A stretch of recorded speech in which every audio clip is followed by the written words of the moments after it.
Hey, it's your guy Tyrrell back with the interviews. Milan, Roma, the big game in Serie A this weekend. Milan get their first win of the season. It arguably should have been their second, but where did Milan go right? Why did Roma struggle? Don't worry, here at the interviews, we've got you covered. So on this edition of the interviews, we're going to break down how Milan beat Roma.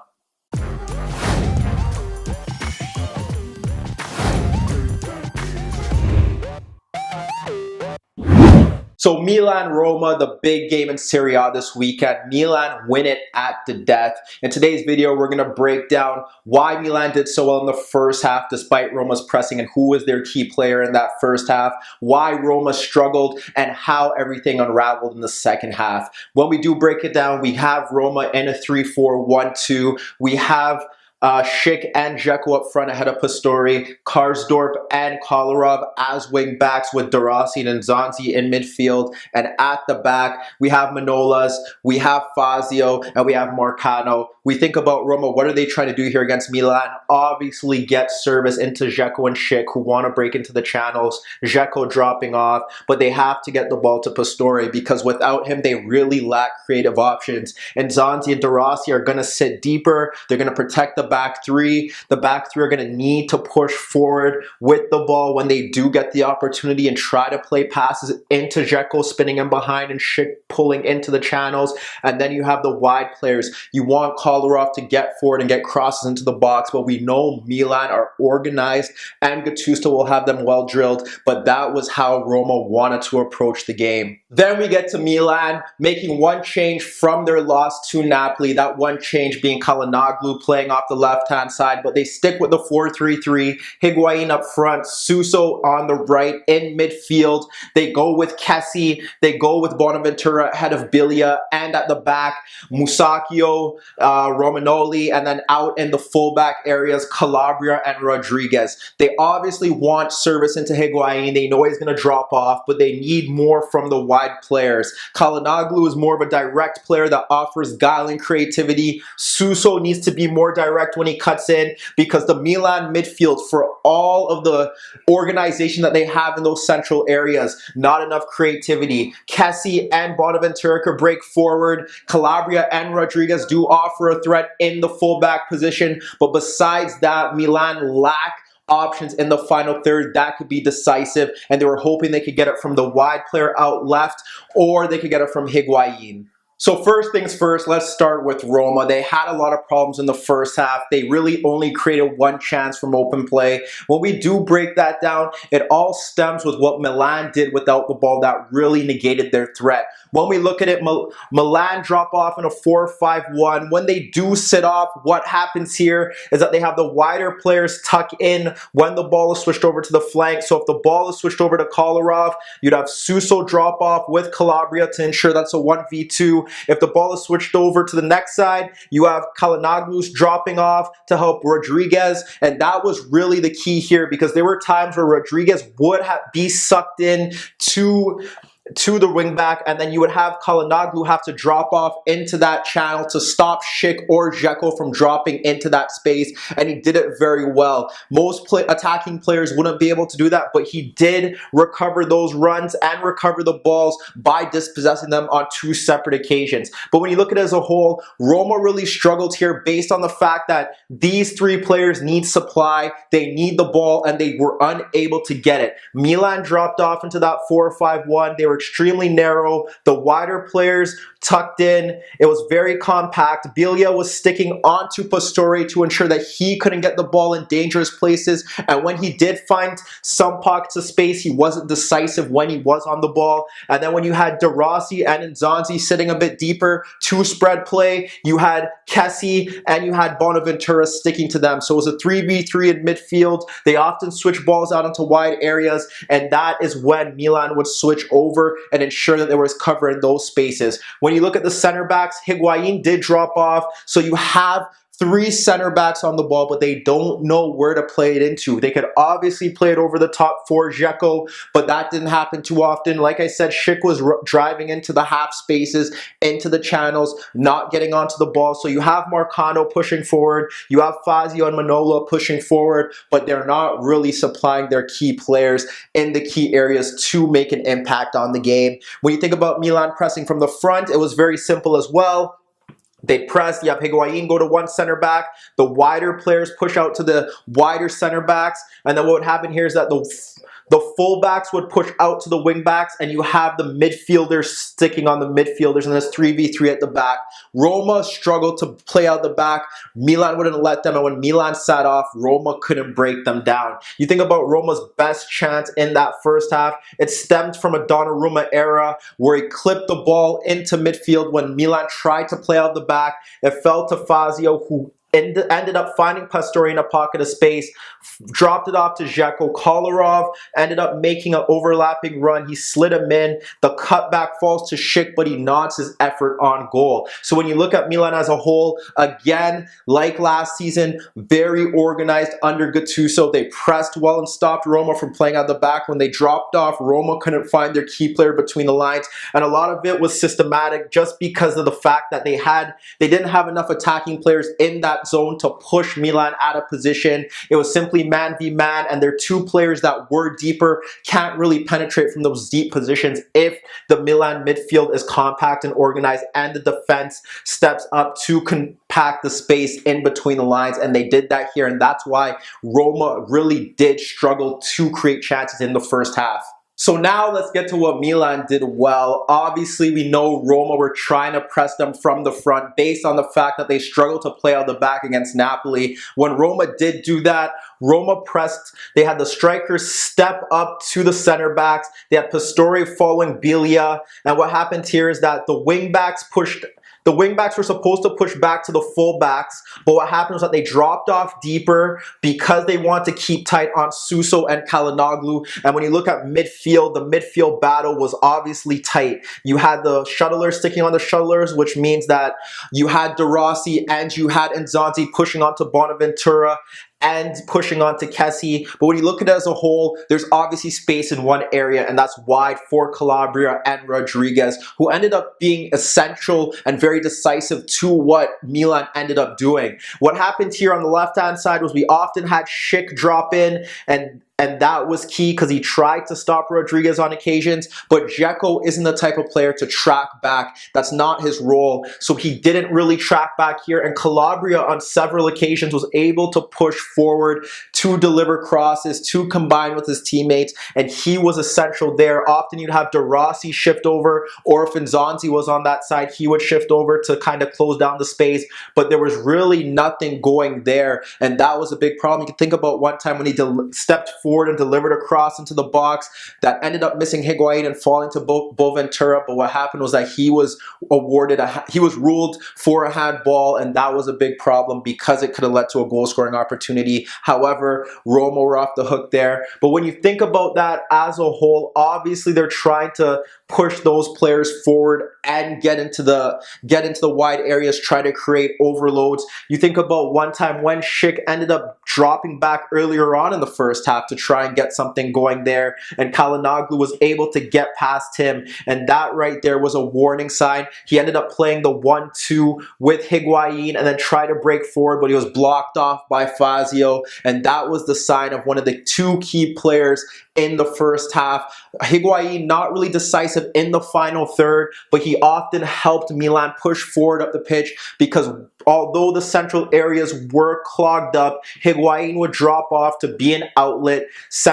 The defenders didn't want to push with him, and he was able to get the ball on countless occasions with his back to goal and shift it out into wider areas to help the fullbacks push forward, to help the wider players push forward. The other key player here was Calhanoglu, and that was because last week against Napoli, Borini, hardworking, more of a forward, not enough guile, not enough creativity. With Calhanoglu, they got that here, often looking to drift into central spaces, and like I said, Roma ended up dropping off into a 5-man backline. So that was obviously a problem for them there. And when you think about it, you have Higuain there, Suso obviously looking to cut in as well. You have Calhanoglu cutting in, that leaves space for Rodriguez. That's how the goal ended up being scored. But before that, he threatened on countless occasions, cutting in, playing reverse balls. There's one time he played one for Kessie at the edge of the box. Kessie ended up being dispossessed. That was a warning sign. Another opportunity where he cuts in again. He combines with a teammate. He slides the ball into that space. He combines with Calabria, slides the ball in between Nzonzi and in between Kolarov for Calabria. Calabria nearly scores. Another good opportunity for Milan. There was one in particular that really highlighted what they could be doing with Rodriguez. And like I said, he cuts in again centrally. He finds the ball there. What happens is that he combines with Suso. He plays the ball into Suso. And here you have Rodriguez following and driving into the box freely. The reason that was key was because when Calhanoglu would push centrally, the wingback would often follow him, and that would leave space for Rodriguez to push into that space. That happened there. Instead, Suso cut in and forced to keep Olsen into a save, but that was a big warning sign. When you think about the build-up to the goal, that is what happened. Again, you have Calhanoglu in that central position. You have them working the ball well. Bonaventura's in there as well. What happens is that he gets the ball and he slides it in between Fazio and the wingback. What happens there is that Rodriguez drives in to the box to get that pass. Fazio should do better because Rodriguez shouldn't get it if the ball is played across him. Then he's able to gain a yard. Already you have Kolarov in that box, but what happens is that Kessie is behind him a few seconds before the cross is even delivered. The cross is beautiful, goes through the 6-yard box. He taps it in. That was the goal for you. But again, there were warning signs with Calhanoglu drifting infield, with Suso drifting infield, with Rodriguez attacking the space, and finally Milan made it count. Then you look about the second, another opportunity just before halftime. What happens there is, like I said, you have Calhanoglu in that space. What happens here is this time it's Suso and Calabria combining. Roma are fine with Milan not getting in behind them. They combine. Calabria's able to drift across the field again, caught narrow following the ball, trying to stay compact. Calabria slides it into Rodriguez. The cross is delivered into the box. This time, Kolarov gets across to stop Suso from tapping in another goal. That would be 2-0. And at halftime, you think about Milan, what they did right. Higuain with his back to goal. Calhanoglu cutting infield, offering space for Rodriguez to overlap, and then the wide fullbacks getting deliveries into the box. So halftime rolls along, and what does Roma do? Well, they end up taking off Marcano. It made sense. They had too many men at the back. They moved to more of a 4-2-3-1. They bring on El Shaarawy, and now you look at their system. Still, they have the protection of Nzonzi and De Rossi in deeper positions, but now they could push the fullbacks forward like they wanted to. They have El Shaarawy, who they were hoping would combine on the overlap with Kolarov, and now Schick will obviously play more of a narrow role, and they're just hoping that they could get Pastore to get on the ball and mount a comeback, especially with Milan sitting deeper. And now the big question for Roma was, how will they break Milan down? So now we have Roma in the 4-2-3-1, and we're questioning how will they break down Milan. We look at them, and this is how it is. Obviously, some of the same issues arise because you have Pastore kind of marked out by Biglia. The midfield very compact. De Rossi now and Nzonzi with more time on the ball, but they can't play through the middle. So a lot of the time, the ball is being spread out into wide areas. And with Schick and El Shaarawy dropping into those narrow positions, you question how are they going to get forward? How are they going to create chances? They did have one chance earlier on, and it stems from Higuain. Dropping off, and what happens there is Pastore does press him. He presses him, ends up winning the ball. It falls to Dzeko, but Dzeko curls his effort wide of the net. It was a good opportunity for Roma, and not many of them did arise in the second half. You think about the substitute El Shaarawy, he should offer something different, but he ended up playing in those narrow pockets. There was only one time where he really looked to threaten goal. He did break in transition on one opportunity, but Donnarumma was out to clear that.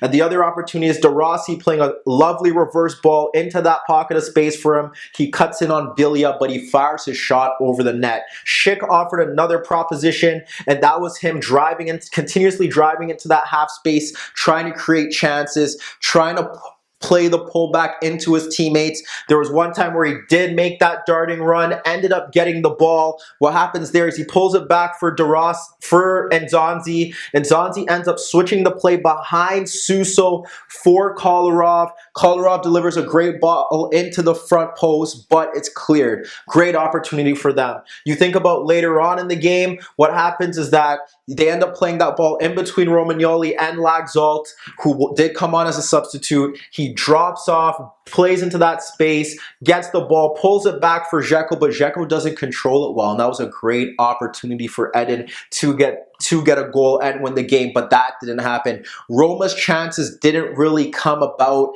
and it's really an issue with the center position. They don't have anyone that could create those chances.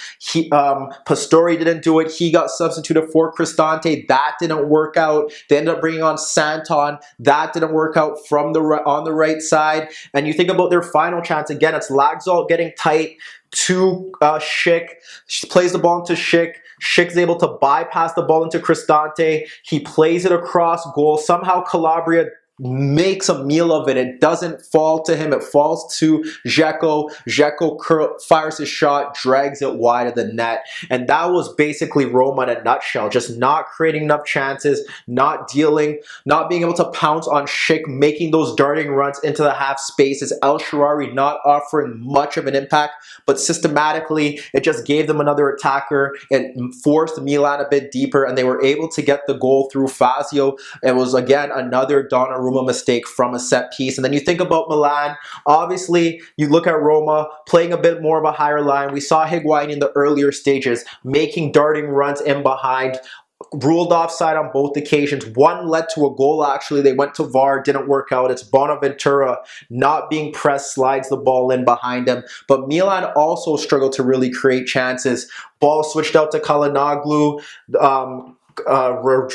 Ricardo Rodriguez's run is tracked, but again, clipped over. He's played in. He fires a shot on the keeper. A lot of their chances stem from mistakes as well. There was one time where they pressed, it fell to Biglia. Then we saw a lot of combination between Kessie, Suso, Biglia, and then the ball slid into Calhanoglu, but that was saved. You think about their best chances or where they got really close to goal. One of them stems from, again, Roma dropping a bit deeper because now they are trying to hold on to the point. And what happens again in Nzonzi, first he's dispossessed by Calabria. Ball falls to Higuain at the edge of the box. He skies his effort over the net. Then Milan make changes. They bring on Castellejos. They bring on Laxalt. What happens there? They move to more of a 4-4-2 once Catrone comes on.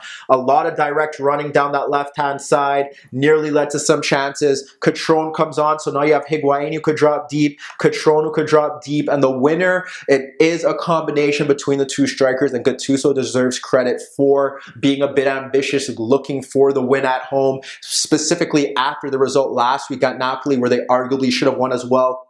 Again, it's Nzonzi, ends up playing a misplaced pass.